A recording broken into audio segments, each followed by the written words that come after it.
നമസ്കാരം. Raf talk ഫുട്ബോളിലേക്ക് അവർക്കും സ്വാഗതം. Julian Alvarez to FC Barcelona.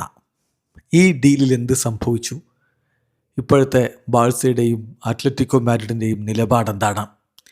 ഈ കാര്യങ്ങളുമായി ബന്ധപ്പെട്ട് ഇപ്പോൾ മുണ്ടോ ഡിപ്പോർട്ടിവോ വിശദമായിട്ടൊരു റിപ്പോർട്ട് പുറത്തുവിട്ടിട്ടുണ്ട്. നമ്മൾ അതിലെ പ്രസക്തമായിട്ടുള്ള കാര്യങ്ങൾ നോക്കുകയാണ്. മുണ്ടോ ഡിപ്പോർട്ടിവോ റിപ്പോർട്ട് ചെയ്യുന്ന കാര്യം, ബാഴ്സലോണ ഹൂലിയൻ ആൽവാരസിൻ്റെ കാര്യത്തിൽ സ്റ്റിൽ ഇൻട്രസ്റ്റഡ് ആണ്. പക്ഷേ അവരിപ്പോൾ കൊടുത്തിരിക്കുന്ന 100 മില്യൺ യൂറോയുടെ ഒരു ഓഫറുണ്ട് അത്ലറ്റിക്കോ മാഡ്രിഡിന് മുന്നിലേക്ക്. അതിൽ നിന്ന് ഒരു ചില്ലി കാശ് കൂട്ടിക്കൊടുക്കാൻ അവർ തയ്യാറല്ല. അതുപോലെ തന്നെ എന്തെങ്കിലും ഒരു ക്രേസി ആയിട്ടുള്ള കാര്യം അത്ലറ്റിക്കോ മാഡ്രിഡിനെ ഫൈനാൻഷ്യലി കൺവിൻസ് ചെയ്യാൻ വേണ്ടി ബാഴ്സലോണ ചെയ്യാനും പോകുന്നില്ല.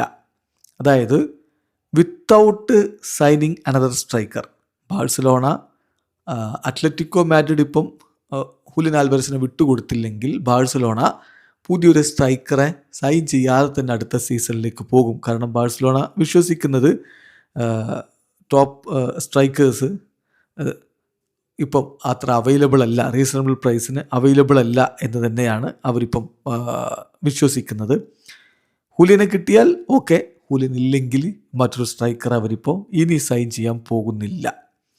അതോടൊപ്പം തന്നെ ഫെറാൻ ടോറസിനെ അത്ലറ്റിക്കോ മാഡ്രിഡിന് താല്പര്യമുണ്ട്. ഫെറാൻ ടോറസിനെ കൊടുത്തുകൊണ്ട് പിന്നെ കുറച്ച് ക്യാഷും കൊടുത്ത് ഹൂലിയൻ ആൽവാരസിനെ കൊണ്ടുവരാം എന്ന് ബാഴ്സലോണ ചിന്തിക്കുന്നില്ല. അതായത്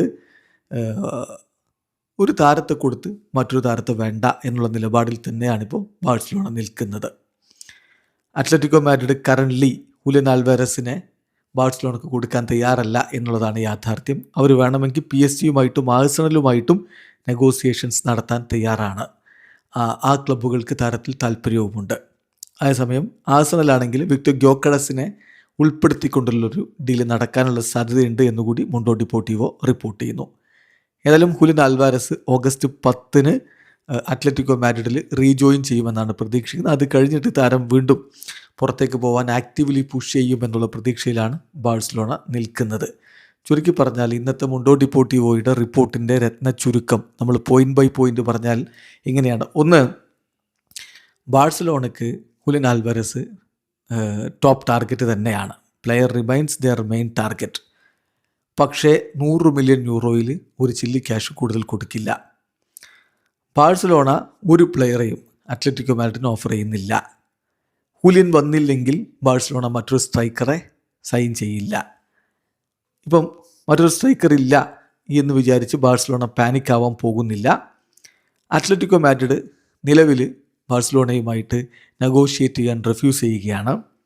Ferran, Dani Olmo, Raphinha, Gordon, അഡേയമി മതി, ഇങ്ങനെയുള്ള ഓപ്ഷൻസ് മതി. ഇനിയിപ്പം പുതിയൊരു സ്ട്രൈക്കർ വന്നില്ലെങ്കിൽ ഇതിലാരെങ്കിലുമൊക്കെ വെച്ചിട്ട് കാര്യങ്ങൾ അഡ്ജസ്റ്റ് ചെയ്യാൻ പറ്റും എന്ന പ്രതീക്ഷയിലാണ് ബാഴ്സലോണ നിൽക്കുന്നത്. ഇതാണ് ഇപ്പോഴത്തെ ഒരു സ്റ്റാൻഡ്. എന്തായാലും ഹൂലിയൻ ആൽവാരസ് അത്ലറ്റിക്കോ മാഡ്രിഡിലേക്ക് റീജോയിൻ ചെയ്യേണ്ടത് ഓഗസ്റ്റ് 10 അതിനുശേഷം എന്തെങ്കിലും സംഭവിക്കുമെന്ന പ്രതീക്ഷയിലാണ് ആരാധകരുമുള്ളത്. അന്ന് ആ വേൾഡ് കപ്പിനിടയ്ക്ക് തനിക്ക് ക്ലബ്ബ് വിട്ടു പോകണം എന്ന ഒരു പ്രസ്താവന നടത്തിയ ഹൂലിയൻ പിന്നീട് അതിനെക്കുറിച്ചൊന്നും പറഞ്ഞിട്ടില്ല എന്ന കാര്യവും ശ്രദ്ധിക്കുക. വീഡിയോ അവസാനിക്കുന്നു. ഫുട്ബോൾ ലോകത്തെ കൂടുതൽ വിശേഷങ്ങളുമായി റാഫ് ടോക്സ് എത്താം.